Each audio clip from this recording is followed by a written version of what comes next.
రాహేలు జీవితం ద్వారా కొన్ని ఆత్మీయ పాఠాలు నేర్చుకుందామండి ఈరోజు.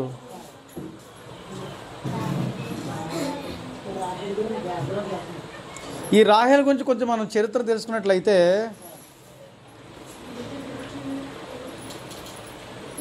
నాహోర్కి మిల్కాకి బెతూయేలు పుట్టాడు.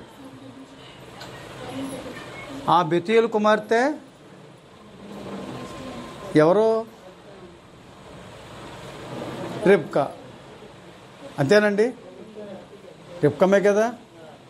రిబ్కమ్మ ఎవరిని పెండ్లాడింది? ఇస్సాకుని పెండ్లాడింది. అయితే ఈ రిబ్కమ్మకు ఒక అన్నయ్య ఉన్నాడు. ఎవరతను? లాబాను. రిబ్కమ్మ అన్నయ్య పేరు లాబాన్. ఇప్పుడు ఈ లాబానికి కూతుళ్ళు ఉన్నారా, కొడుకున్నారా? ఇప్పుడే చదివాం మనం. ఆదికాండం 31:1 లాబాను కుమారులు ఉన్నారని గ్రంథం చెప్తుంది. ఎంతమంది అనేది మాత్రం గ్రంథం చెప్పలేదు. కుమారులు అంటే బహువచనం కాబట్టి ఎక్కువ మంది ఉండొచ్చు. మరి కుమార్తెలు లేరా? అది తెలిసిన సమాచారం. మీకు 2 కుమార్తెలు ఉన్నారు. పెద్ద కుమార్తె లేయా, చిన్న కుమార్తె అది ఆర్డర్ అండి. రాహేలు లేయ కాదు, లేయా రాహేల్ అని చెప్పాలి. మొదటి వాళ్ళు ఎవరో లేయా పెద్ద కూతురు, రాహేలేమో చిన్న కూతురు. ఇది ఈ విధానం మీకు అర్థమైంది కదండి. అబ్రహాం కుమారుడు ఇస్సాకు. ఇస్సాకు కుమారులు ఎవరు? యాషావు, యాకోబులు. ఇది అర్థమైతే ఈ యాషావు యాకోబుల మధ్య గొడవ వచ్చింది కదా, జ్యేష్ఠత విషయంలో గొడవ వచ్చింది కదా. వాస్తవంగా చెప్పాలంటే యాకోబు అటు మరి వాళ్ళ యొక్క తండ్రిని మోసం చేయలేదు, ఇటు అన్నయ్యని కూడా మోసం చేయలేదు. న్యాయంగానే జ్యేష్ఠత్వాన్ని సంపాదించుకున్నాడు. యాకోబు మోసగాడు మాత్రం కాదు. ఆ సంగతి మనం గుర్తుపెట్టుకోవాలి. మనకంటే ముందు పెద్దోళ్ళని పిలువబడిన వాళ్ళు అందరూ కూడా బోధించేవాళ్ళు యాకోబు మోసగాడు అని చెప్పేసి ముద్ర వేశారు. కాబట్టి యాకోబు మోసగాడు మాత్రం కాదు. ఎప్పుడైతే జ్యేష్ఠత్వం పోయిందనే బాధతో ఉన్నాడో ఎవరు? యాషావు. ఎంత కోపం వచ్చిందంటే అతనికి తన తమ్ముడిని చంపేయాలని కోపం వచ్చింది. తమ్ముడిని చంపాలనుకున్నాడు. అనుకున్నాడంటే తమ్ముడిని ఒకసారి గ్రంథంలో మనం చూద్దాం.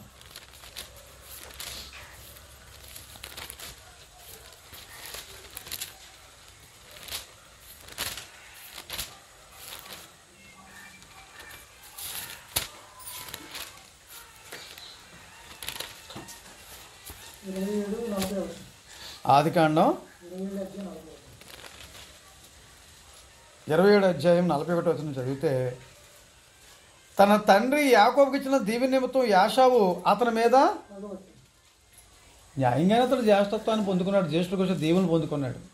అందుకని చెప్పేసి తమ్ముడి మీద అన్నయ్య పగబట్టాడంటే, ఇలా పగబట్టినటువంటి అన్నయ్య ఎవరో చెప్పడం మొట్టమొదట కయ్యూను.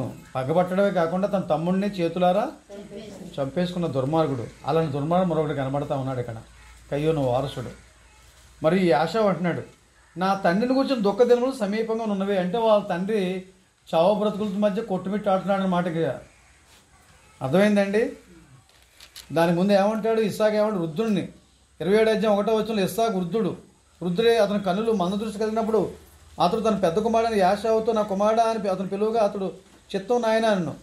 అప్పుడు అంటున్నాడు ఇస్సాకు, ఇదిగో నేను వృద్ధుడను, నా మరణదినం నాకు తెలియదు అన్నాడు కదా. అంటే ఇప్పుడు మరణదినం సమీపమైంది. ఒకవేళ మంచం పట్టి ఉంటాడు, రోగం వచ్చి ఈ పరిస్థితుల్లో చావడానికి సిద్ధంగా ఉన్న పరిస్థితుల్లో అప్పుడు అంటున్నాడు, నా తమ్ముడని యాకోబుని చంపేదను అనుకోలేను. నా తండ్రిని కూర్చొని దుఃఖదినాలు సమీపంగా ఉన్నాయి. నా తండ్రి ఈరోజు రేపు చనిపోయేలాగా ఉన్నాడు. నా తమ్ముడిని యాకోబుని చంపేదను అనుకోలేను. అయితే ఇప్పుడు నా తండ్రి చనిపోయే సమయంలో ఇప్పుడు చంపడం కాదు, ముందు నా తండ్రి ఈ 2-3 రోజుల్లో చనిపోతాడు, లేకపోతే ఈ మధ్యలో చనిపోతాడు. చనిపోయిన తర్వాత ఆడ సంగతే ఆలోచిస్తాను. అంటే ఒక మనిషి మీద అసూయ ఉంటే అసూయ ద్వేషంగా మారుతుంది. ద్వేషం పగగా మారుతుంది. ఆ పగ ప్రతీకారం తీసుకోవడానికి మళ్ళీ ఉండి తొందర చేస్తుంది. అప్పుడు తన తమ్ముడని యాకోబుని చంపేదని అనుకోలేను. రెబ్కా తన పెద్ద కుమారుని యాసో మాటలను గురించి విన్నప్పుడు ఆమె తన చిన్న కుమారుని యాకోబును పిలువనంపి అతనితో ఇట్లన్నా. ఈ మాటలన్నీ కూడా లోపల అనుకున్నాడా బయటకు కక్కేశాడా? ఒక లోపల అనుకుంటే ఎవరికి వినపడదు, కానీ ఆ మాటలు బయటికి కక్కేశాడు. ఆ కక్కేసిన మాటలన్నీ కూడా యాకోబును ఎక్కువగా ప్రేమించే తల్లి రెబ్కమ్మ ఆ మాటలు వినేసింది. ఇస్సాకేమో యాషోను ఎక్కువ ప్రేమిస్తాడు, రెబ్కమ్మ ఏమో యాకోబుని.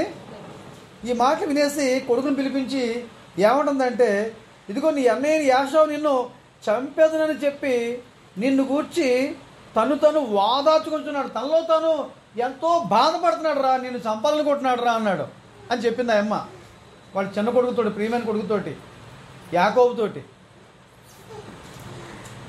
విషయం యాకోబుకి అర్థమైపోయింది. ఈ జ్యేష్ఠత్వ విషయంలో తన అన్నయ్య తనకు చంపాలనుకుంటున్నాడు సంగతి తను తెలిసింది. కాబట్టి ఈ అమ్మ ఏమంటుందంటే తన ప్రాణ రక్షణ కోసం ఒక సలహా చెప్పింది. ఏం చెప్పిందంటే, కాబట్టి నా కుమారుడా, నీవు నా మాట విని లేచి హారాన్లో ఉన్నటువంటి నా సహోదరుడు లాబాను పారిపోయి నీ అన్న కోపం చల్లారు వరకు నువ్వు మీ మామ ఇంటికి వెళ్ళిపో, మా అన్నయ్య ఇంటికి వెళ్ళిపో. ఎప్పటిదాకా ఉండమంటుంది? మీ అన్నయ్య కోపం చల్లారు వరకు నువ్వు అక్కడే ఉండు. కోపం చల్లారిన తర్వాత నేను చెప్తాను, అప్పుడు ఉద్దిగానులే.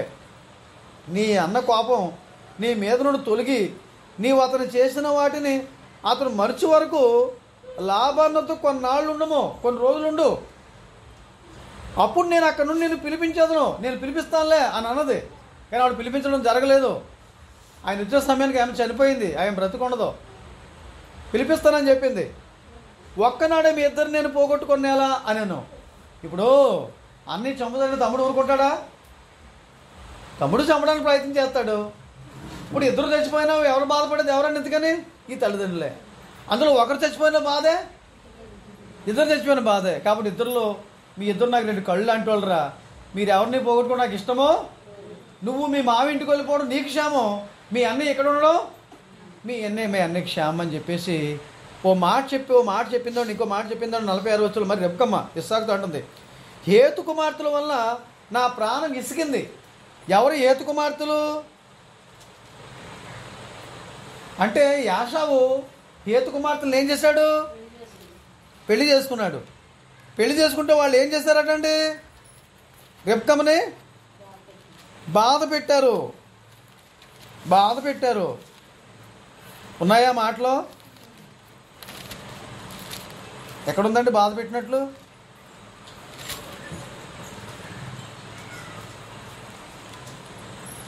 ఆదికాండం 26వ అధ్యాయం 34-35 వచనాలు చదువుకుందాం.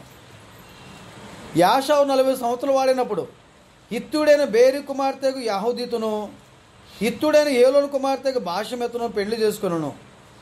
వీరు ఇస్సాకునకును రెబ్కాకును మనోవేదన కలుగు చేశారు. ఏం చేశారంటే వీళ్ళు ఇద్దరును, ఈ కోడలు ఏం చేశారంటే వీళ్ళు, ఈ అత్త మామ కూడా మనోవేదన కలుగు చేశారంట, బహు దుఃఖాన్ని కలుగు చేశారంట. వీళ్ళు టార్చర్ పెట్టేవాళ్ళుగా ఉన్నారు కోడళ్ళు.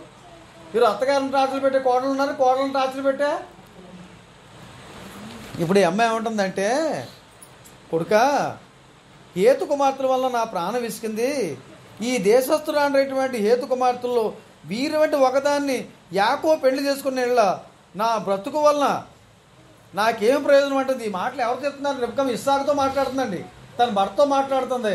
అయ్యా, మన కుమారుడికి పెద్దోడు చేసుకున్నట్లుగా, పెద్దోడికి వీళ్ళు పెళ్లి చేయలేదు, అతనే చేసుకున్నాడు. రెబ్కమ్మ అంటుంది ఇస్సాకుతోటి, అయ్యా ఇస్సాకు గారు, నా మాట వినండి. పెద్దోళ్ళలాగా చిన్నోడు చెడిపోవడానికి వీల్లేదు. అందును బట్టి అంటే ఈ అన్యుల అమ్మాయిని, ఏ అమ్మాయిని కూడా నా యాకోబు పెళ్లి చేసుకోవడానికి వీల్లేదు అని తన భర్తతో చెప్తుంది. అప్పుడు భర్త అయినటువంటి ఇస్సాకు ఏమంటున్నాడంటే, రెబ్కమ్మతో ఏమన్నాడు చూడండి. రెబ్కమ్మ అక్కడే ఉంది. అప్పుడు యాకోబుతో మాట్లాడుతున్న మాటలు మన 28వ అధ్యాయం చదివితే, ఇస్సాకు యాకోబును పిలిపించి ఏమన్నాడు చూడండి. నీవు కనాను కుమార్తెలు ఎవతను వివాహం చేసుకోనకూడదు. కనాను కుమార్తెల్లో ఎవతను కూడా ఏ అమ్మాయిని కూడా పెళ్లి చేసుకోకూడదు కొడుకా. మరి ఎవరిని పెళ్లి చేసుకోవాలో చెప్తున్నాడు, ఎవరిని పెళ్లి చేసుకోకూడదో చెప్తున్నాడు. ఇదే మాట ఇస్సాకు తన కొడుకైనటువంటి యాకోబు చెప్పిన మాట కొంచెం ముందుకు వెళితే అబ్రహాం కూడా ఎవరి గురించి చెప్పాడండి? తన కుమారుడు ఇస్సాకు గురించి చెప్పాడండి. తన కుమారుడు ఇస్సాకు గురించి చెప్పాడండి, చెప్పలేదా? ఇస్సాకు పెళ్లి విషయంలో ఏం చెప్తాడండి? ఇస్సాకు మాట చెప్పలేదా? 24వ అధ్యాయం ఆదికాండం 24వ అధ్యాయం మొదటి నుండి చదివితే, అబ్రహాము బహుకాలం గడిచిన వృద్ధుడై ఉండెను, అన్ని విషయంలోనూ యెహోవా అబ్రహామును ఆశీర్వదించెను. అప్పుడు అబ్రహాము తనకు కలిగిన సమస్తమును ఏలుచుండను తన ఇంటి పెద్ద దాసునితో, నీ చెయ్యి నా తొడ కింద పెట్టము, నేను ఎవరి మధ్య కాపురం ఉన్నానో ఆ కనానీయుల కుమార్తెలో ఒక దానిని నా కుమారుడిని పెళ్లి చేయక. తన కుమారుడికి ఎవరిని పెళ్లి చేయకూడదు చెప్తున్నాడు. ఇక్కడ ఎవరితో మాట్లాడుతున్నాడు? ఇక్కడ ఎలియాజరుతో చెప్తున్నాడు. నా కుమారుడికి ఎవరిని పెళ్లి చేయకూడదని చెప్తున్నాడు. తర్వాత మాట చదవండి గట్టిగాను. అప్పుడు అబ్రహాము 3వ వచనం ఆయన 24. నా స్వదేశమందు నా బంధువుల యొద్దకు వెళ్ళి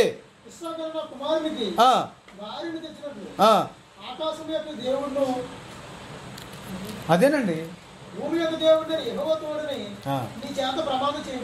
కాబట్టి అబ్రహాం గారు కూడా చెప్పిన మాట ఏంటంటే, ఇదిగో నా కుమారుడికి పెళ్లి చేయాల్సి వస్తే నేను పెళ్లి చేయాలనుకుంటున్నాను కాబట్టి కనాని కుమార్తెల్లో ఏ అమ్మాయిని కూడా పెళ్లి చేయడానికి ఇష్టపడలేదు.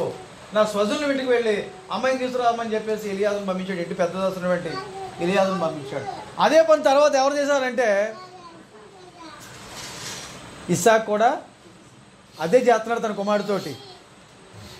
ఈ కనాని కుమార్తెల్లో ఎవరిని పెళ్లి చేసుకోవడం కుదరదు, నువ్వు ఎవరిని పెళ్లి చేసుకోవాలని చెప్పాడు ఇస్సాకు. ఎవరితోటి? తన కుమారుడు యాకోబుతోటి. ఏం చెప్పాడు? ఇప్పుడు మనం చదువుదామండి. ఏం చెప్తున్నాడు 28వ అధ్యాయంలో?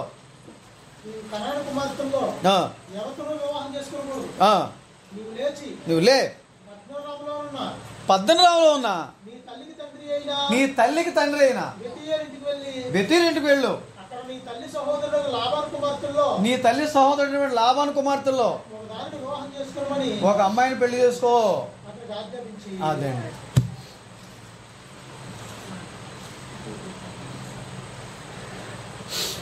ఎవరిని పెళ్లి చేసుకోవద్దో చెప్పాడండి. ఈరోజు మనకేమైనా బాధ్యత ఉందా? ఎవరిని పెళ్లి చేసుకోకూడదో చెప్పాల్సిన బాధ్యత మనకుందా? ఎవరు చెప్పాలా? ఎవరిని పెళ్లి చేసుకోకూడదో మనం చెప్పాలా? పిల్లలు చెప్పాలా? ఎవరిని పెళ్లి చేసుకోకూడదని చెప్పాలి చెప్పమను. ఇప్పుడు అన్యుల్ని పెళ్లి చేసుకోకూడదని చెప్పాలా? ఇంకెవరిని పెళ్లి చేసుకోకూడదని చెప్పాలి చెప్పండి?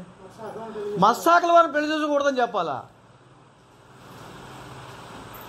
పెళ్ళికి డబ్బు చూడకూడదు, కట్న కానుకలు చూడకూడదు, చదువు చూడకూడదు, అందం చూడకూడదు, ఉద్యోగం చూడకూడదు, వాళ్ళు క్రీస్తు సంఘమా కాదా, వాళ్ళు భక్తిపరులే కాదా, అది చూడాలంతే. అర్థమైందండి? ఎవరిని చేసుకోకూడదో మనం చెప్పాలా? వాళ్ళు చెప్పడమే కాదు, మనం కూడా ఎవరిని చేసుకోవాలో ఎవరిని చేసుకోకూడదో తెలుసుకొని ఎవరిని చేసుకోకూడదో వాళ్ళు మానేయాలి, ఎవరిని చేసుకోవాలో వాళ్ళు మనము మన బిడ్డలకు పెళ్ళిళ్ళు చెయ్యాలా. అలా కాకుండా దేవుని మాటను తిరస్కరించి మనం చేసుకుంటే ఏం జరుగుతుందో చెప్పమంటారండి? వాళ్ళు మనకి ఎలా తయారవుతారంటే, అన్యులు కానీ మస్సాకుల వారు కానీ మీ కళ్ళల్లో ముళ్ళుగా తయారవుతారు, మీ పక్కలో బల్యాలుగా తయారవుతారు, మీ వీపు మీద కోణాలుగా తయారవుతారు, మీకు ఉరుగా తయారవుతారు. ఇంకా ఒక స్పష్టమైన మాట ఉంది గ్రంథంలో, వాళ్ళు ముళ్ళ కంపలుగా తయారవుతారు. అన్యుల పిల్లల్ని ఇంటికి తెచ్చుకున్నామంటే ఓ ముండ్ల కంపని ఇంటికి తెచ్చినట్లే. మస్సాకుల పిల్లని ఇంటికి తెచ్చుకున్నాం అనుకో, ఓ ముండ్ల కంపని ఇంటికి తెచ్చుకున్నట్లే. ముండ్ల కంప ఇంట్లో ఉంటే ఎలా ఉంటుందండి? వచ్చేటప్పుడు పోయేటప్పుడు గుచ్చుకుంటే ఎలా ఉంటుంది? జాగ్రత్త. ముండ్ల కంపని ఇంటికి తెచ్చుకోవద్దు, మస్సాకులలో కూడా ఇంటికి తెచ్చుకోకూడదు. మీ అబ్బాయికి పెంతుకొస్తామని పెళ్లి చేస్తామనుకోండి, ఆ అమ్మాయికి బాధలు వచ్చేస్తాయి, ఆత్మ వచ్చేస్తుంది, ఎగిరేస్తుంది, గంతులేస్తుంది. మీ అబ్బాయిని ఏమంటుంది? నీ వెళ్ళిన సంఘానికి నువ్వు కూడా రావాలి, రాకపోతే నీకు నాకు విడాకులు అంటుంది. జాగ్రత్త. అందుకే మసాకుల జోళ్ళు కూడా మనము వెళ్ళకూడదు. ఎవరిని పెళ్లి చేసుకోకూడదో మనం తెలుసుకోవాలా, ఎవరిని పెళ్లి చేసుకోకూడదో. ముళ్ళ కంపల జోలికి వెళ్ళకూడదండి. ఓరో చెట్లన్నీ కలిసి రాజు కావాలని కోరుకున్నాయంట. ఏ చెట్టు దగ్గర చెప్పండి? ద్రాక్ష చెట్టు దగ్గరికి వెళ్ళాయి, నేను రాజుగా ఉన్నది. అంజూరు చెట్టు దగ్గరికి వెళ్ళాయి, అంజూరు చెట్టేనా? నేను నేను నేను రాజుగా ఉన్నది. ఒలివ చెట్టు దగ్గరికి వెళ్ళాయి, నేను రాజుగా ఉన్నది ఆ చెట్టు కూడాను. చివరికి గచ్చెంత లేక ముండ చెట్టు దగ్గరికి వెళ్ళేటండి. ఏంటి నేను కావాలని మీరు కోరుకుంటున్నారు, రండి నా నీడను ఆశ్రయించండి అంటుంది. దాని ముఖానికి నీడ, దానికో నీడ అంటండి. అప్పుడు గాలి ఎత్తున్నప్పుడు ఇలా గాలి ఎత్తే పట్టు రక్తేసి లాగేస్తుంది మాంసాన్ని, రక్తాన్ని. ఇలా గాలి ఎత్తే పట్టి ఆ రక్తాన్ని మాంసం లాగేస్తుంది. అమ్మాయి బాబు దండం పెడేస్తున్నాయి చెట్లు అని. ఈ పాయింట్ అర్థమైందా? ఇలాంటి ముళ్ళ చెట్లు మన ఇళ్లలోకి రానవ్వకూడదు. సరే, యాకోబు చూడండి, తండ్రి మాటకు లోబడేవాడు కాబట్టి, తల్లిదండ్రులకు లోబడేవాడు కాబట్టి తన తండ్రి ఇల్లు వదిలిపెట్టి బయలుదేరాడు. 2 కారణాలు. ఒకటి, తన ప్రాణరక్షణ కోసం. మీ అన్నయ్య కోపం చల్లారే వరకు. కోపం చల్లారుతుందండి. మొదటి రోజు ఉన్న కోపం 2 రోజులు ఉండదండి. 2 రోజులు ఉన్న కోపం, ఈ కోపం చల్లారిపోయేటట్టు చేయడానికి ఈ పోలీసు వారు రోజు తిప్పుతుంటారు, ఈ న్యాయమూర్తులు రోజు తిప్పుతుంటారు, వాయిదాలు వేస్తుంటారు, పోలీసు వాళ్ళు వాయిదాలు వేస్తుంటారు, జడ్జిలు వాయిదాలు వేస్తుంటారు. కారణం మీకు అర్థమైందండి? ఎందుకు తిప్పుతుంటారు మీకు అర్థమైందండి? కోపం చల్లారడానికి. ఇక్కడ మీరు గమనించండి, మరి బయలుదేరాడు, తన మామ ఇంటికి వచ్చాడు. వచ్చిన తర్వాత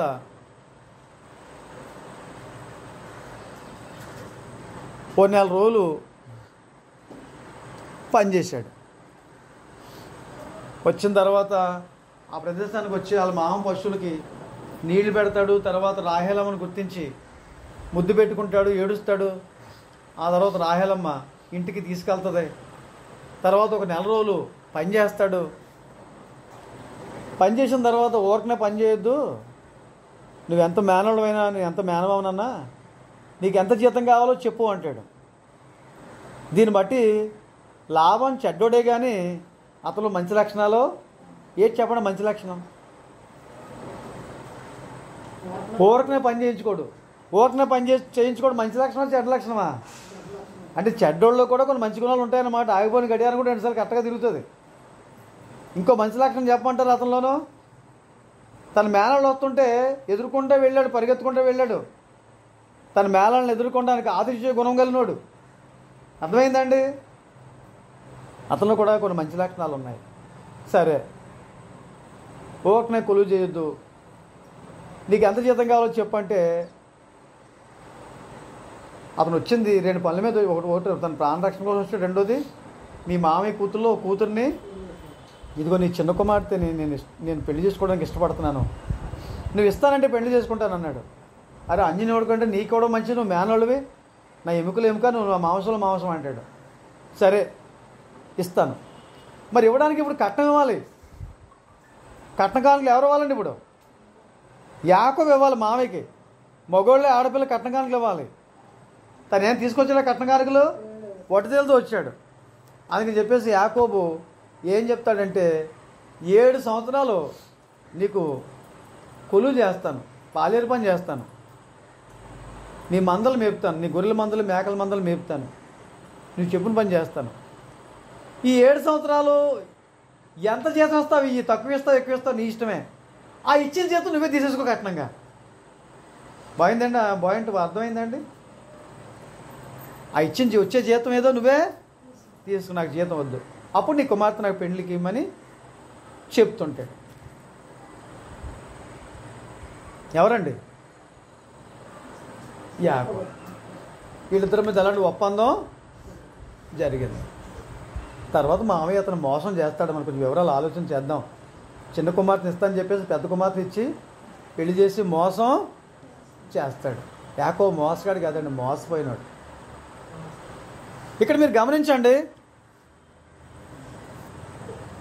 యాకోబుకిని యేసు ప్రభు వారికి కొన్ని పోలికలు ఉన్నాయి.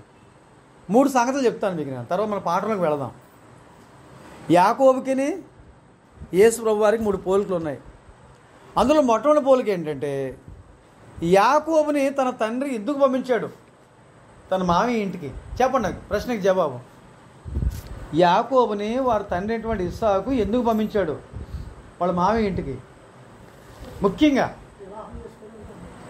అది నీ మామి కూతుళ్ళో ఓ కూతుర్ని పెళ్లి చేసుకోమని పంపించారు. యాకోబు ఎందుకు వచ్చాడు తెలుసండి? ఒక్క కూతుర్ని పెళ్లి చేసుకోవడానికి వచ్చాడు సుమా, నలుగురిని చేసుకుందామని రాలేదు. ఒక్కరి కోసం వచ్చాడు ఆయన. ఇంకొకరిని ఎవరు అంటగట్టారు? మామి దొంగ పెళ్లి చేసి అంటగట్టాడు. ఇంకో ఇద్దరిని ఎవరు అంటగట్టారు? ఇద్దరు కూతుళ్ళు అంటగట్టారు. ఈ పాయింట్ అర్థమైందండి? ముందు లేయమ్మకి పిల్లలు పుట్టారు, 6 మగోళ్ళు, ఒక ఆడపిల్లను. రాహేలమ్మకి పిల్లలు లేరు. పిల్లలు లేకపోతే ఏముండదంటే యాకోబుతోటి, ఇదిగో మా అక్కకి పిల్లలు పుడుతున్నారు, నేనేమో గొడ్రాలని, నాకు పిల్లలు లేరు, ఓ పని చేయి, నా దాసి నీకు ఇస్తాను, పెళ్లి చేసుకో. ఆ అమ్మకి పిల్లలు పుడితే ఆ పిల్లలు నా పిల్లలే కదా అని చెప్పేసి ఇచ్చిందండి. ఇస్తే ఆ దాసికి 2 పిల్లలు పుట్టారు. లేయమ్మ ఏం తక్కువ లేదండి. ఏ నా చెల్లి తన దాసిని ఇస్తుందా నా భర్తకే, నేను ఇవ్వలేనా అని చెప్పేసి ఆయమ్మ కూడా ఏం చేసిందండి? తన దాసిని ఇచ్చిందండి. తన దాసిని ఇస్తే ఆయమ్మ కూడా 2 పిల్లలు. ఇక్కడ యాకోబు ఏ వద్దని చెప్పొచ్చు కదా అని మీరు అడగాలి ప్రశ్న. నేను చేసుకున్నాను చెప్పొచ్చు కదా, చెప్పడానికి వీలు కుదరదు. ఎందుకో చెప్తాను వినండి. ఓ రకంగా చెప్పాలంటే ఇతను ఎక్కడున్నాడో తెలుసా అండి? తన మామి ఇంట్లో ఉన్నాడు. ఓ రకంగా ఇల్లరక అల్లుడే అంటాడు. అల్లుడే ఓ రకంగా చెప్పాలి, ఇల్లరక అల్లుడే. ఒక 20 సంవత్సరాలు ఇల్లరకి అల్లుడు పరిస్థితి ఎలా ఉంటుంది మీకు తెలుసా అండి? అయితే ఒక పులైపోవాలా, అందరినీ ఉచ్చబోయించేయాలా, అతను చూడగానే అందరూ గజగజ వనకాల భయపించాలా. అలా నూటికి ఒక్కడు కూడా ఉండడండి, 1000కి ఒకడు ఉంటాడేమో ఒకవేళ. రెండోది ఏంటంటే చేతగానలాగా పిల్లి అయిపోవాలన్నమాట. అన్ని నోరు మూసుకొని, అన్ని మూసుకొని పిల్లి అయిపోవాలి. ఏం చెప్పలేదు సరే మాట్లాడడానికి కుదరదు. ఇంకా అందరూ కొడతారండి, అందరూ తిడతారండి, ఎన్నైనా భరించాలండి. ఎల్లరికి వెళ్ళి అల్లుడు ఉంటారు చూసారా, ఆడు అనిపిస్తున్న నరకం ఈ భూమి మీద ఎవరో కూడా అనుభవించరండి. అందరికీ పువ్వులు వచ్చేస్తాయండి, అందరికీ ధైర్యమే. వీడు గట్టిగా మాట్లాడంటది, ఉంటే ఉండు, లేకపోతే ఇటు 4 పిల్లలు పుట్టిన తర్వాత ఎల్లరికి వాళ్ళు పడుతున్న బాధ అంతంతా కాదు. ఇప్పుడు అతను ఏం చేయలేక, నేను అంటున్నాను, అతను ఒప్పుకోలేదు. రాహేలు ఒప్పించి ఉంటుంది, లేయం ఒప్పించి ఉంటుంది. మీకు సులువుగా ఒక ఉదాహరణ చెప్తే మీకు అర్థం అవుతుందండి. పండితే తినేసాడు ఆదాము, అవ్వం ఏం చేసి ఉంటుంది? ఒప్పించింది, బలవంతంగా ఒప్పించింది. నీ బలాన్ని రహస్యం ఏంటంటే చెప్పేశాడండి సంసోను ఢిల్లీలోకి. ఢిల్లీలో ఏం చేసింది? బలవంతంగా ఒప్పించింది. అప్పుడు చెప్పాడు. వీళ్ళు కూడా ఒప్పించే పెళ్లి చేసుకున్నారు, చేయించారు తమ దాసులను ఇచ్చి. ఇప్పుడు పాయింట్ అర్థమైందా? తప్పంతా ఎవరిదండి? లేయ తప్పని చెప్పండి, రాహేలు తప్పని చెప్పండి, వాళ్ళ నాన్నదే. ఎవరిదే? అంతే తప్ప ఇష్టపూర్వకంగా చేసుకున్న భార్యలు కాదు వీళ్ళు. అతను ఇష్టపూర్వకంగా చేసుకున్న భార్య ఒక ఆమె. ఎవరండి అమ్మ? రాహేలు. ఇది మీకు అర్థమైందండి? ఇప్పుడు తండ్రి ఎందుకు పంపించాడు అతన్ని? ఇల్లు నీ మామయ్య కుమార్తెను పెళ్లి చేసుకో అని పంపించాడు, అవునా? మరి పరమ తండ్రి యెహోవా దేవుడు కూడా తన కుమారుడిని భూమి మీదకి ఎందుకు పంపించాడు? ఈ భూమి మీదకి వెళ్ళి ఒక భార్యను, ఒక స్త్రీని నువ్వు పెళ్లి చేసుకో. మీకు సంగతి చెప్పమంటారా? అవ్వం ఎక్కడి నుంచి వచ్చింది? అవ్వం ఎక్కడి నుంచి వచ్చిందో చెప్పండి. ఆదాములోంచే వచ్చింది. పురుషుల్లో సగభాగం ప్రక్కడెములోంచే కదా తీశాడు. మరి క్రీస్తు సంఘం ఎక్కడి నుంచి వచ్చింది? క్రీస్తులో నుంచే పుట్టుకొచ్చింది. క్రీస్తు స్వరక్తం ద్వారా ఎవరైతే సంపాదించబడుతున్నారో, యేసు రక్తం ద్వారా ఎవరైతే కడగబడుతున్నారో వాళ్ళు మాత్రమే క్రీస్తు యొక్క సంఘం. ఈ భూమి మీద ఆయనకు ఒక భార్య సిద్ధపడింది. ఎంతమంది ఆయన భార్య సిద్ధపడిందండి? సంఘం ఎంతమందితో ప్రారంభమైంది? 3000 మందితో ఆయన భార్య. ఇంకా కాస్త ముందుకెళ్తే 12 మంది. అంతేనా? 12 మంది. ఇది మీకు అర్థమైతే ఇదిగో ఈ భూమి మీదకి వెళ్ళి ఒక భార్య నీకు కావాలి, ఒక అమ్మాయి నువ్వు పెళ్లి చేసుకో, ఆయన వచ్చి ఏం చేశాడంటే ప్రదానం చేసుకున్నాడు. ఏం చేసుకున్నాడండి? కొరింథీయుల రాసిన 2వ పత్రిక 11వ అధ్యాయం తీసి చదవండి. కొరింథీయుల రాసిన 2వ పత్రిక 11వ అధ్యాయం తీయండి. కొరింథీయుల రాసిన 2వ పత్రిక 11వ అధ్యాయం. దేవాసక్తితో మీ ఎడల ఆసక్తి కలిగి ఉన్నాను. ఎందుకనగా పవిత్రాలైన కన్యకలుగా ఒక్కడే పురుషునికి. ఏమంటే కన్యక అంటే ఏంటండి? పెండ్లి కాని స్త్రీ, పురుషుని ఎరగని స్త్రీ, పవిత్రమైన కన్యకగా ఉండాలని. ఒక్కడే పురుషుడు. ఎవరన్నా ఒక్కడే పురుషుడట. సంఘం ఎంతమంది కోసం ప్రదానం చేయబడింది? ఒక్కడే పురుషుడికి. ఎవరో ఒక్కడు. భక్సింగ లేక లోదరన్న, బ్రెనహమ్మ, లేక దేవసయ్య, లేక పరంజ్యోతయ్య, మరి ఎవరన్నానా? ఆ ఒక్కడే ఎవరండి? క్రీస్తు వారు. ఒక్కడే పురుషునికి అనగా క్రీస్తులకు సమర్పించవాలని. ఏం జరిగింది అంటే పౌలు అంటున్నాడు, ప్రదానం చేశాను, నేను ప్రదానం చేశాను. మాట్లాడకండి. ప్రదానం చేశాను కానీ ప్రదానం చేసేది కానీ మరి ఏం జరిగిందో చెప్పండి. అదిగో అపవాది ఆ రోజు అపమని ఎలాగైతే తన మనసును పాడు చేసేసాడో, సర్పము తన కుయుక్తి చేత అవను మోసం చేశాడా? ఈరోజు మనల్ని కూడా ఆయన సంఘాన్ని, ఆయన భార్యని, క్రీస్తు భార్యని మోసం చేద్దామని చూస్తున్నాడు. ఈ ప్రధానమైనటువంటి కన్యకని పాడు చేద్దామని చూస్తున్నాడు.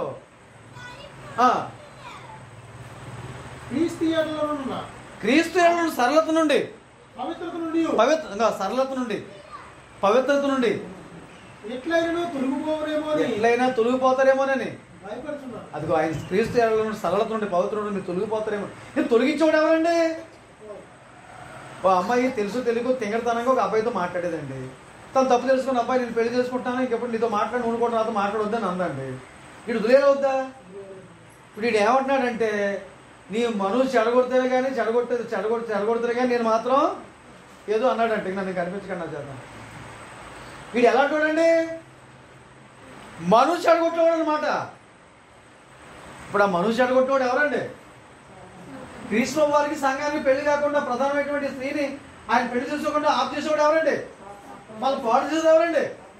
అపవాది పాడు చేస్తాడు. జాగ్రత్త, అపవాది పాడు చేస్తాడు. సంఘం ఎలా ఉండాలని కోరుకుంటున్నాడు? ఎఫెసీ పత్రిక 5వ అధ్యాయం. సంఘం ఎలా ఉండాలంటే ఆయన భార్య ఎలా ఉండాలని కోరుకుంటున్నాడు చెప్పండి. ఎఫెసీ పత్రిక 5వ అధ్యాయం.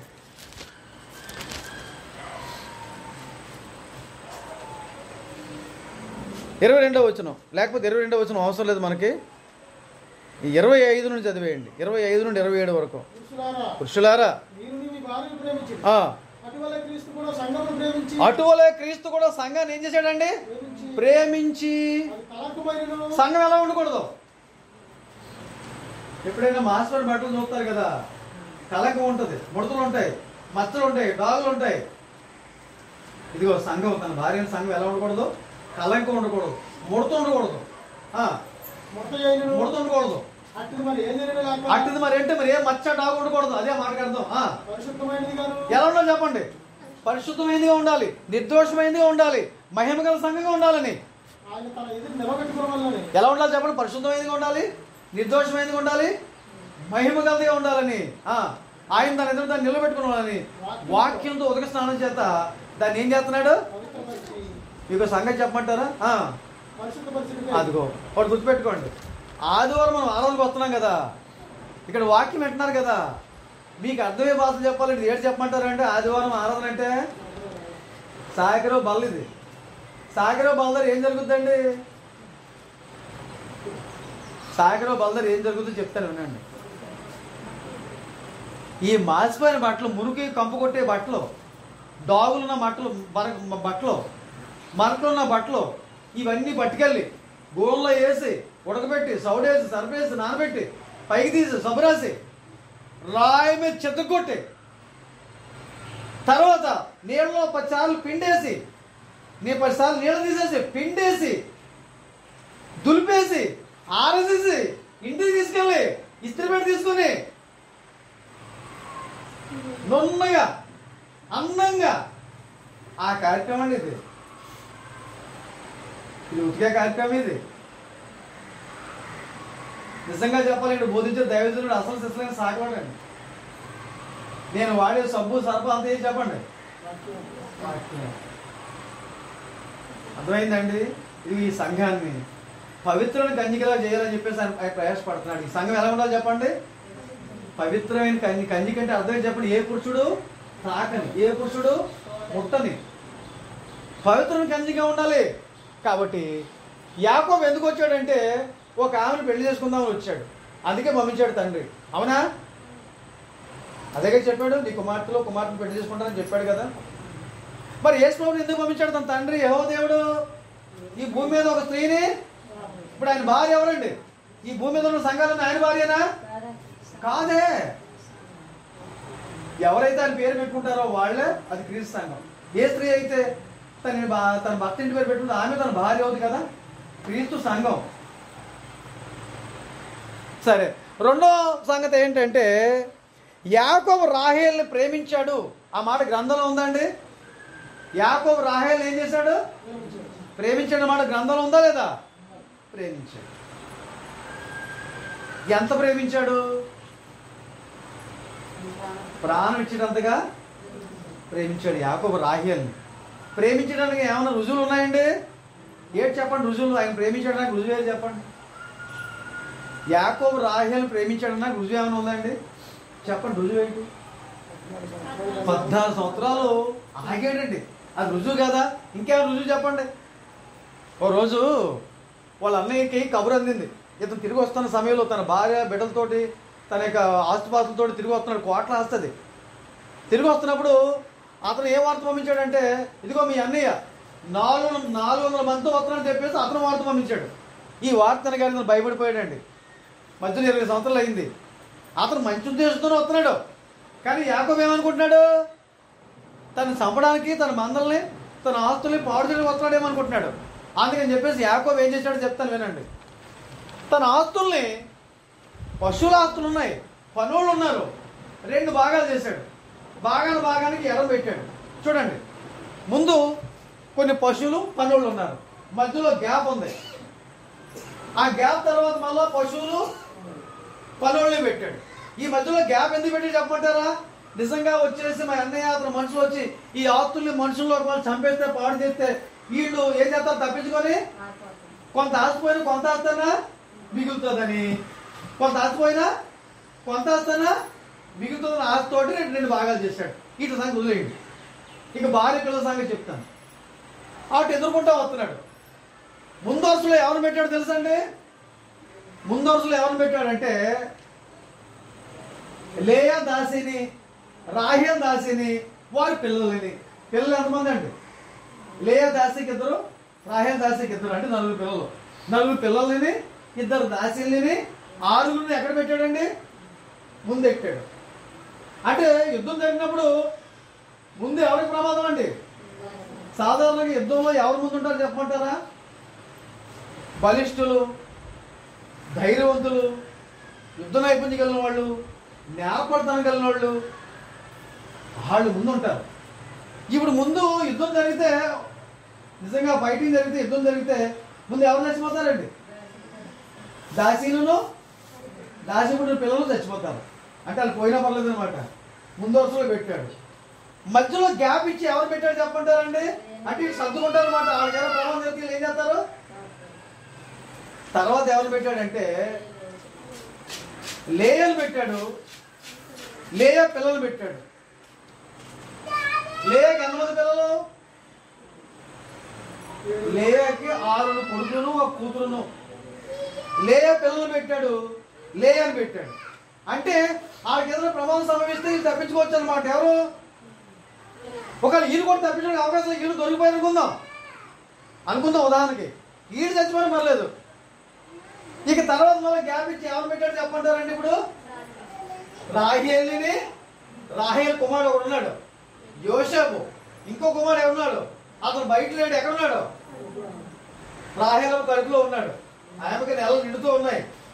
ఈరోజు రేపు ఆమె ప్రసవించేస్తుంది. నిండు గర్భిణీ అమ్మ.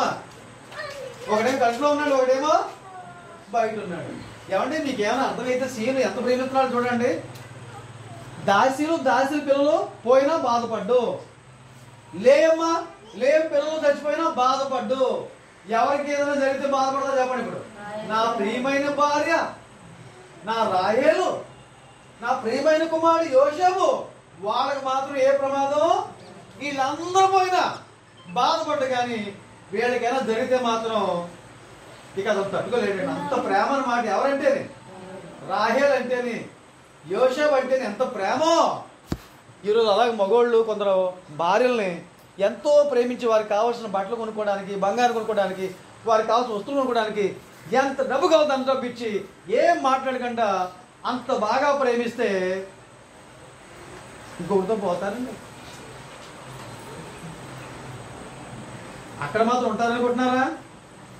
ఆయన వదిలేసి ఇంకా పెద్ద పార్టీ అని దొరికితే ఏం బతుకులండి? నాకు అర్థం కావట్లేదు. ఇచ్చినోడితో ఉండాలి, నచ్చినోడితోటి పోకూడదు, ఇచ్చినోడితోటే ఉండాలి జీవితాంతం. ఇదే ఉద్యోగం ఏంటంటే ట్రాన్స్ఫర్ చేయడానికి ఇది ఏమన్నా ఇక్కడింది అక్కడ, అక్కడింది ఇక్కడ, ఇక్కడింది అక్కడ. ఈ ఊర్లో ఈ అమ్మాయి ఉంటుందని చెప్పేసి ఆ ఇంటికి వెళ్తే ఆ ఇంటి దగ్గర లేదు, అలా ఇంటి దగ్గర అంటున్నారు, ఆ ఇంటి దగ్గర ఉన్నప్పుడు అర్థం పోయిందని చెప్తున్నారు. ఇక ట్రాన్స్ఫర్లో ఏమన్నా అందరు బట్టి ఇక్కడ సమాచారం వినండి. యాకోబు రాహేలు ప్రేమించాడో లేదో చెప్పండి. ప్రాణం ఇచ్చాడంతగా. మరి యేసు తన సంఘాన్ని ప్రేమించలేదా? ఎంత ప్రేమించాడు? ప్రాణం ఇచ్చినంతగా యేసు కూడా సంఘాన్ని ప్రేమించాడు. మూడవ సంగతి ఏంటంటే యాకోబు రాహేలు కోసం ఏం అప్పగించుకున్నాడు? తను 7 కాదు 14 సంవత్సరాలు కొలు చేయడానికి తను అప్పగించుకున్నాడు. మరి యేసు వారు ఏమో అప్పగించుకున్నారు? తన సంఘం కోసం ప్రాణాన్ని తను అప్పగించాడండి. తన ప్రాణాన్ని అప్పగించాడండి. ఎందుకంటే గొప్ప ప్రేమ ఎవరికి ఉంటుంది చెప్పండి? యేసు వారికి ఉన్న ప్రేమ ఎంత గొప్ప చూసారా? నేను 3 సంగతులు చెప్పాను.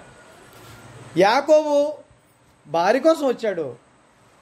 యేసు వారు కూడా తన సంఘం అనే భార్య కోసం వచ్చారు. క్రీస్తు వారు కూడా యాకోబు రాహేలును ప్రేమించాడు. క్రీస్తు కూడా తన సంఘాన్ని ప్రేమించాడు. యాకోబు 14 సంవత్సరాలు కొలువు చేయడానికి తను అప్పగించుకున్నాడు. యేసు ప్రభు తన సంఘం కోసం ప్రాణం పెట్టడానికి, రక్తం కాల్చడానికి తను అప్పగించుకున్నాడు. యేసు ప్రభు వారికి యాకోబుకి కొన్ని పోలికలు ఉన్నాయంటారా లేదంటారా? నేను కొన్నే చెప్పాను. ఇంకా చెప్పుకుంటే చాలా విషయాలు వస్తాయి. నేను కొన్నే చెప్పాను, అవి చాలు మనకి. ఇప్పుడు యాకోబు రాహేలును ప్రేమించడానికి కారణాలు ఏంటి? యాకోబు రాహేలును ప్రేమించడానికి ఏవో కారణాలు ఉన్నాయి. నా గ్రంథంలో ఒక 7 కారణాలు దొరికాయి. అవన్నీ చెప్పడం నాకు సమయం చాలదు, కానీ కనీసం 1-2 చెప్పడానికి ప్రయత్నం చేస్తాను. యాకోబు రాహేలును ప్రేమించడానికి కొన్ని కారణాలు ఉన్నాయి. ఆ కారణాల్లో మొట్టమొదటి కారణం ఏంటంటే ఆమె యొక్క అందాన్ని బట్టి యాకోబు రాహేలుని ప్రేమించాడు. ఆదికాండం 29:17 చదవండి. ఆదికాండం 29:17.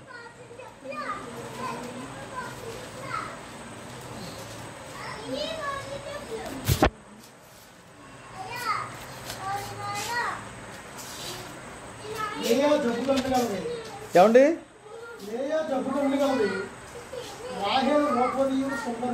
లాభానికి కొడుకులు ఉన్నారని చెప్పాను, కూతుళ్ళు ఉన్నారని చెప్పాను. పెద్ద కూతురు పేరు లేయా, చిన్న కూతురు పేరు.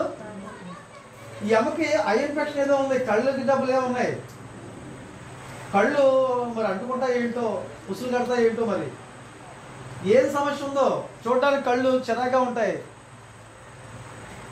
అందుకని చెప్పేసి ఇతను ఎవరిని ప్రేమిస్తున్నాడు, పెళ్లి చేసుకోవడానికి ఇష్టపడుతున్నాడు? రాహేలుని పెళ్లి చేసుకోవడానికి ఇష్టపడుతున్నాడు తప్ప లేయమ్మని పెళ్లి చేసుకోవడానికి ఇష్టపడలేదు. ఎందుకంటే రాహేలు గురించి 2 మాటలు ఏమున్నాయని చెప్పండి. అమ్మ అందగత్తెను ఉందా? రూపవతి సుందరి. ఆ మాటలు గుర్తుపెట్టుకోండి. రూపవతి, ఈ ముఖరూపం చాలా అందంగా ఉంటుంది అన్నమాట. చూడడానికి చాలా అందంగా ఉంటుంది. రూపవతి చాలా అందంగా ఉంటుంది. మనం పెళ్లి చూపులు వెళ్ళిన తర్వాత ఏది ఇష్టపడడానికి ఇష్టపడతాం, ఏది కోరుకుంటాం చెప్పండి? పిల్ల తెల్లగా ఉందా, నల్లగా ఉందా? ఏం చూస్తారండి ముందు? అందం చూస్తారండి. మన పెళ్ళిలో చూడకుండా ఏంటి చెప్పండి? ఈ అందం మనకు వద్దు, చదువు వద్దు, ఉద్యోగం వద్దు, అడిచే కట్టకాయలు వద్దు, అది భక్తి కలిగినోడే కాదా, క్రీస్తు సంఘమే కాదని మనము చూడాలి. ఈ అందాన్ని మనం కొరుకు తినవండి. అందం కోసుకుని తినేది కాదండి. ఈ అందం రోజు ఎలా ఉండదండి. ఈ అందం ఏమైపోతుంది? రోజును తరిగిపోద్ది. పొద్దున్న లేచిన దగ్గర నుంచి అద్దంలో చూసుకుని మన ముఖాలు, మన అందాన్ని చూసుకుని మురిసిపోతుంటాం. ఈ అందం అంతా ఎక్కడ పోయేదండి? ఒక రోజు ఈ మట్టిలో పోయేదే. దీనికోసం ఎంత డబ్బు ఖర్చు పెడుతున్నారు? కొన్ని వేల రూపాయలు ఖర్చు పెడుతున్నారు, కొన్ని లక్షల రూపాయలు ఖర్చు పెట్టేవాడు ఉన్నారు. దేనికోసం? ఈ అందాన్ని మెరుగుపరచుకోవడానికి. మీరు ఒకటి గుర్తుపెట్టుకోండి, మనందరం కూడా పాత సామాన్లు. ఏంటండి? పాత సామాన్లు కొంటా ఉంటారు చూసారా? మనం అందరం పాత సామాన్లమే. ఎప్పుడైనా ఒక మాట చెప్తాను వినండి. నీ వయసు ఎంత అనడానికి ఏమంటారు చెప్పండి? తెలియదు కదా, మీరు కాదు, మనం చదువుకున్న వాళ్ళు అడుగుతున్నాను నేను. నీ వయసు ఎంత అంటే అనేది ఇంగ్లీష్లో ఏమనాలి?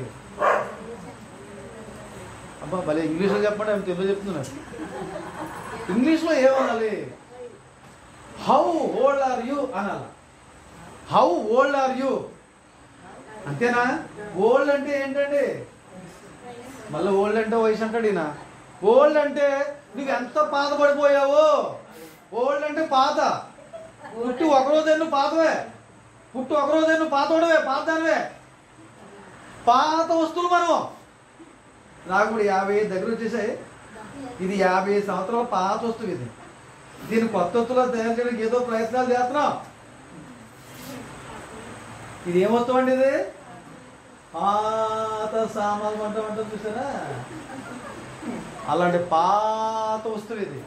ఇది అర్థం కాక అమ్మో ఎన్ని సబ్బులు, ఎన్ని పౌడర్లు, ఎన్ని ఫెయిర్ అండ్ లవ్లీలు, కొత్త అందంగా ఉండడానికి ఏదో మెరుగుపరుచుకుంటున్నాం కానీ ఇది పాత వస్తువు అనే సంగతి మర్చిపోతాం. మీ వయసును బట్టి మీరు ఎంత పాత అని అడుగుతున్నాం, మనం అంతగా ఆ మాటకి అర్థం. అలా ఎప్పుడు ఆలోచించి ఉంటారు మీరు. ఎంత పాత నువ్వు, ఎంత పాత వస్తువు అని ఆ మాటకి అర్థం. మీరు చెప్పుకోవాలి ఉన్నారు, నేను 10 సంవత్సరాల పాత వస్తువుని, నేను 30 సంవత్సరాల పాత వస్తువుని, నేను 40 సంవత్సరాల పాత వస్తువుని. ప్రసంగ సామెతల గ్రంథం 30 అధ్యాయాలు అందం మోసకరం, సౌందర్యం వ్యర్థం. ఈరోజు అందంగా ఉన్నవాళ్ళు ఎంత గర్వపడుతున్నారో, ఎంత గర్వపడుతున్నారు. అందం మోసకరం కూడా. కొద్దిమంది అబ్బాయి బాగా ఉన్నాడని చెప్పేసి, చాలా అందంగా ఉన్నాడని చెప్పేసి పెళ్లి చేస్తారు, లేక పెళ్లి చేసుకుంటుంది ఆ అమ్మాయి. అక్కడి నుంచి ఆడు అందగాడే కానీ ఆడికి అందరూ మొండలేరు. ఆడి క్యారెక్టర్ మంచిది. ఆ అమ్మాయి అందంగా ఉందని ఇతను పెళ్లి చేసుకుంటాడు. మోసకరం అండి, మోసపోయాడు. అక్కడి నుంచి ఈ అమ్మ నిప్పు కాదు తుప్పు. ఇక రోజు వీడు ఉద్యోగం వెళ్ళడం అనేసి నా పిల్ల ఎవరితో పోతుందని చెప్పేసి రోజు ఇంక కాసుకుంటా కూర్చోవడమే. Loose character. అందంగా ఉందని చేసుకున్నాడు, కాపురం చేయదా అమ్మ. అందుకే రూపురేఖలు దేనికి చెప్పేటండి? నేను అందంగా ఉండడం తప్పట్లేదు. అందంగా ఉండడం వేరు, శుభ్రంగా ఉండడం వేరు. ఏమండి? అందంగా ఉండడం వేరు, శుభ్రంగా ఉండడం వేరు. కాబట్టి అందం మోసకరం అంట. సౌందర్యం ఏంటి చెప్పండి? ఇది వ్యర్థమైపోయే సౌందర్యం అండి. కొంతమంది అందంగా ఉంటారు కానీ కొంతమంది అందంగా ఉంటే వారికి గుణం ఉండదు. గుణం ఉంటే గుర్తుపెట్టుకోండి, నువ్వు అందంగా లేపనే పర్లేదు కానీ ఏముండాలి చెప్పండి? క్యారెక్టర్ ఉండాలండి. క్యారెక్టర్ ఉండాలి, చాలా ప్రాముఖ్యమైనది క్యారెక్టర్. క్యారెక్టర్ లేకుండా అందం ఉంటే సరిపోతుంది. నేను అంటున్నాను ఇక్కడ, ఈ అమ్మ ఎంత అందగత్తో అలాంటి వాళ్ళకి ఎవరున్నారు చెప్పండి? గ్రంథంలో మనకు కనపడతారు. రిబ్కా అందగత్తి కాదా? శారా అందగత్తి కదా? ఎంత అందగత్తులు అంటే వీళ్ళు భర్తోళ్ళు భయపడారు. అబ్రహాం భయపడిపోయాడు, ఇస్సాకు భయపడిపోయాడు. వాళ్ళు ప్రయాణాలు చేస్తున్నప్పుడు ఎవరైనా వాళ్ళు తీసుకెళ్ళిపోయి వాళ్ళు చంపేస్తారేమోనని అంత భయపడిపోయారు. అంత అందగత్తులు వాళ్ళు. అర్థమైందండి? కానీ వాళ్ళు చూడడానికి ఎంత అందగత్తులో వాళ్ళ అంతరంగ స్వభావం కూడా అంతకంటే అందమైందండి. వాళ్ళు నిప్పండి, తుప్పు మాత్రం కాదండి. ఓ స్త్రీ ఇష్టం లేకుండా పురుషుడు ఏం చేయలేడండి. వాళ్ళు పరిశుద్ధులు, వాళ్ళు పరిశుద్ధులనే సంగతి గుర్తుపెట్టుకోండి. ఈరోజు అలా మనం బ్రతకాల. అందం కూడా నేను తప్పట్లేదు. నేను ఈ బాహ్య సౌందర్యం కాదు, ఏ సౌందర్యం కావాలి? అంతరంగ సౌందర్యం. అది చాలా ప్రాముఖ్యమైంది. పేతురు తన పత్రికలో 3వ అధ్యాయంలో మనం చదివిన కొన్ని మాటలు చూడండి. పేతురు రాసిన మొదటి పత్రిక 3వ అధ్యాయం.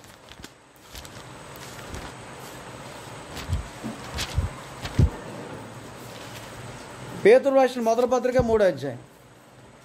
అటువలనే స్త్రీలారా, మీరు కూడా మీ స్వపరుషులు లోబడి ఉండి, అందువల్ల వారిలో ఎవరైనా వాక్యం అవిధేయులైతే వారు భయంతో కూడా మీ పవిత్ర ప్రవర్తన చూసి వాక్యం లేకుండానే తమ భార్యలు నడవడం వల్ల రాబట్టబడవచ్చును.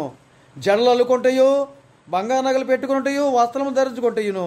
వెలపట అలంకారం మీకు అలంకారం ఉండగా వెలపట అలంకారం సాధువైనట్టు మృదువైనట్టునైనా గుణమును అక్షయ అలంకారం గల మీ హృదయపు అంతరంగ స్వభావము మీకు అలంకారంగా, అదిగో మీ హృదయపు అంతరంగ స్వభావం మీకు అలంకారంగా ఉండాలా. ఎంతసేపు బాహ్య సౌందర్యం గురించి ఆలోచన చేస్తున్నాం.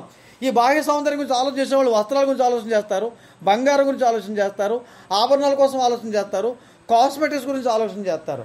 కానీ ఆత్మ, నేనంటే ఆత్మ, ఆత్మ గురించి ఎప్పుడైనా ఆలోచించావా? అంతరంగ స్వభావం అందంగా ఉండాలి ఎప్పుడైనా ఆలోచన చేసావా? అంతరంగ స్వభావం అందంగా ఉండడం అంటే అర్థం ఏంటంటే ఇక్కడ ఉన్న వచనాలు బట్టి సాధుత్వం ఉండాలి, అంటే నెమ్మది, మృదుత్వం ఉండాలి, మెత్తన మనసు ఉండాలి, మెత్తన స్వభావం ఉండాలి, దేన మనసు ఉండాలి, సాత్వికం ఉండాలి, ప్రేమ, పరిశుద్ధత, నీతి, సత్యము, జాలి, ఇలాంటి గుణాలన్నీ కూడా మనము అలవర్చుకోవాలండి. అది అంతరంగ స్వభావం అందంగా ఉండడం అంటే. సొలొమోను మాట చెప్తాడు, వివేకులైన సుందర స్త్రీ పంది ముక్కునున్న బంగారు కమితో పోల్చాడండి. పంది దాన్ని స్నానం చేయించి, టర్కీ టవల్తో తుడిచి, సింతాల సబ్బుతో స్నానం చేయించి, టర్కీ టవల్తో తుడిచి, దానికి షీనార వస్త్రాన్ని ధరింపజేసి, దానికి మెడలో గొలుసేసి, ముక్కుకి ముక్కలు పెట్టి, దాన్ని వాకింగ్ తీసుకెళ్తే ఎక్కడికి వెళ్తుందండి అది? అంటే ఈ బంగారు విలువ తెలియనటువంటి పంది పట్టికలు ఎక్కడ పడుతుంది బంగారాన్ని? చాలా మంది అందం అయితే ఉంటుంది, కానీ ఆ అందం విలువ తెలియని వాళ్ళు అండి వాళ్ళు. వివేకులైన వాళ్ళు, వివేకులైన సుందర స్త్రీ అన్న మాట సొలొమోను చెప్పాడు ప్రసంగ గ్రంథంలో. వివేకులైన సుందర స్త్రీ పంది ముక్కునున్న బంగారు కమితో, ఎక్కడన్నా మాట చూడండి, సామెతలోనా? సామెతలో ఒకసారి చదివేయండి ఆ మాట. నేను ముగించేస్తున్నానండి.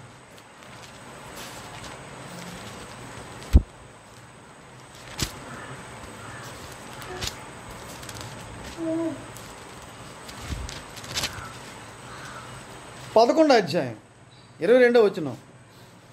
వివేకం లేని సుందర స్త్రీ పంది ముక్కునున్న బంగారు కమ్మి వంటిది అన్నాడు.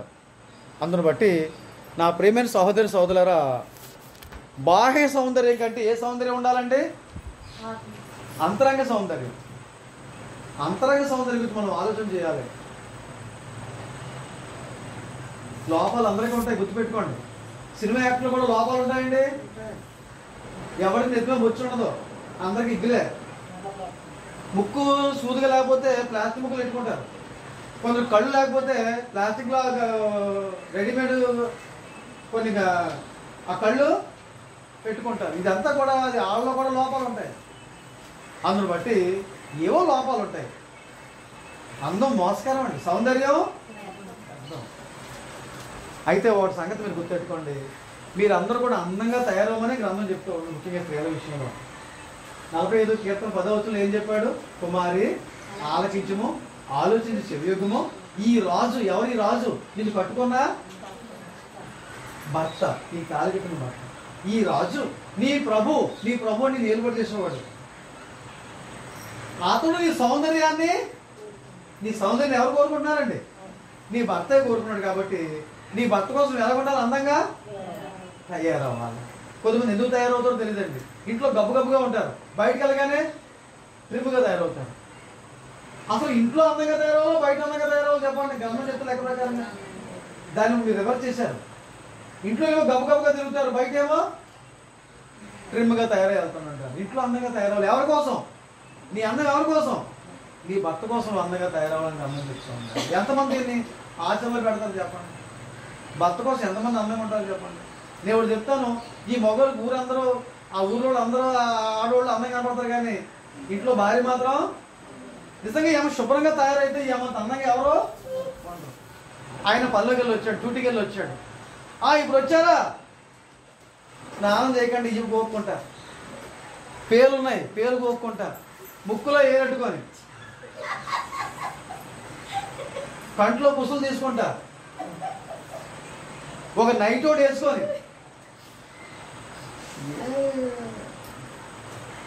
నువ్వు ఎంత అందంగా తయారవ్వాలండి? ఎవరి కోసం తయారవ్వాలా? నీ భర్త కోసం తయారవు. ఈడే కదా అనుకుంటారు, రోజు కనిపించేవాడు కదా అనుకుంటారు, రోజు కనిపించేవాడు ఆయన కోసం అందంగా తయారవ్వాలా. మీకు ఒక సంగతి చెప్పనా, పెళ్లి కూతురు ఎంత చక్కగా ముస్తాబు చేస్తారండి, ఆ రోజు ఎంత చక్కగా ముస్తాబు చేస్తారంటే అందంగా ఎందుకు తయారు చేస్తారో తెలిసింది. ఎవరికి అందంగా కనిపించాలని? ఇక్కడ వచ్చినోళ్ళు కాదండి, ఇక్కడ వచ్చినోళ్ళు కాదు, కాపురం చేసేది ఎవరు? వీళ్ళ కోసం కదా అందంగా తయారు చేస్తారు, ఆ పెళ్లి కుమారుడు కోసం. ఆ అమ్మని చూసి సంతోషించాలి అతను. అక్కడ అందంగా తయారు చేయడంలో వీళ్ళందరూ కూడా పేరెంటాల్లో ఒక ఉద్దేశం ఉంది. నీకు తెలుసు ఎప్పుడైనా, అమ్మా ఈ ఒక్కరోజు మాత్రం నేను అందంగా తయారు చేస్తాం, రోజు మాత్రం నువ్వు తయారవ్వాలా, అదే ఆ మాటకి అర్థం. కానీ ఏం తయారవుతుందా? ఓ 2 రోజులు తయారవుతాం. ఒకవేళ ఈ నైటీలు అండి, దాని పేరు నైటీ అండి, డేటింగ్ కాదండి. సాయంత్రం పడుకునే ముందు ఒకసారి వేసుకొని పొద్దున్న తీసి పారేసి ఆ మూల అక్కడ ఇసిరేసి ఆ చీర జాకెట్ కట్టుకుని తిరగడం మా తల్లి మీకు దండం పెడతాను. తప్పది. ఆ నైట్ వేసుకుని ఏడ్చుకుంటా, ఉల్లిపాయలు ఉన్నాయా, ఉల్లిపాయలు కూడా తిరిగిపోతావు. అక్కడ నైట్లతో తిరగండి, వద్దండి.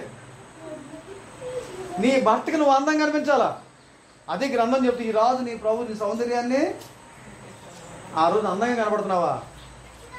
ఇంట్లోనేమో చిరాగ్గా ఉంటావా? బయటికి వెళ్ళగానే అందంగా ట్రిమ్గా తయారవుతావా? ఇంట్లో బయట ఎలా ఉన్నా పర్లేదండి, ఇంట్లో మాత్రం నీ భర్తకి అందంగా పొద్దున్న లేచి చక్కగా స్నానం చేసి బట్టలు మార్చుకొని, ఏ రోజు బట్టలు ఆ రోజు మార్చుకొని అందంగా తయారయ్యి నీ భర్తను సంతోష పెట్టాలి. నువ్వు శుభ్రంగా ఉండాలా. అదండి ఇక్కడ పాట నేను చెప్పేది. అందంగా తయారవ్వాలా. అందంగా తయారవ్వమని తప్ప శుభ్రంగా ఉండమని చెప్ప ఈ ఫ్యాషన్ వరకు మాత్రం మనకు వద్దండి. ఏ ఫ్యాషన్ వరకు? కిటికీలు, ఆ కిటికీలు కట్టెల్లో ఇంత అవసరం లేదు మనకి. అలాంటి ఫ్యాషన్ మానేసి నేను ఒకటే చెప్తాను, ఏ పాపిష్టిలో కూడా నీ ఒంటి మీద పడకుండా నువ్వు బట్టలు వేసుకో. నువ్వు ఎలా వేసుకుంటావో తెలియదు. ఏ పాపిష్టోళ్ళ కళ్ళు కూడా, పాపిస్ట్ చూపులు కూడా నీ మీద పడకుండా ఉండాలంటే నీ బట్టలు, నీ కట్టు, నీ యొక్క బట్టలు, నీ వసదాన్న చక్కగా ఉండాలి. నీ భర్త కోసం అంటావా? నీ భర్తను సంతోష పెట్టడం కోసం నువ్వు ఇంట్లో అక్కడ కూడా చక్కగా బట్టలు వేసుకోవాలి. సాంప్రదాయ బట్టలు వేసుకో. ఇంట్లో వేసుకునే బట్టలు వేరు, బయట వేసుకునే బట్టలు వేరు. అందులో బట్టి సహోదరులు ముఖ్యంగా సహోదరులు గుర్తుపెట్టుకోండి. అందంగా తయారవడం తప్పు కాదు, కానీ శుభ్రంగా ఉండాలి, అందంగా తయారవ్వాలి. ఎవరి కోసం అండి అందంగా తయారవని చెప్తుంది గ్రంథం? ఈ రాజు నీ ప్రభు నీ సౌందర్యాన్ని. కాబట్టి నేను ఈ పల్లెటూరులో చూస్తున్నప్పుడు కొన్నిసార్లు టౌన్ వస్తారు, చక్కగా బట్టలు వేసుకొని బంగారం అది వేసుకొని చక్కగా తయారయ్యి అక్కడికి వచ్చిన తర్వాత ఈ గోడ ముందుకు వెళ్ళిపోద్దండి. ఇదేంట్రా ఈ గోడ ముందు నిలబడింది అమ్మని చూస్తుంటే, ఈ గోడ ముందు నిలబడింది ఏంటి అమ్మని చూస్తున్నట్టు ఓ రైలు పడి వచ్చేస్తుంది.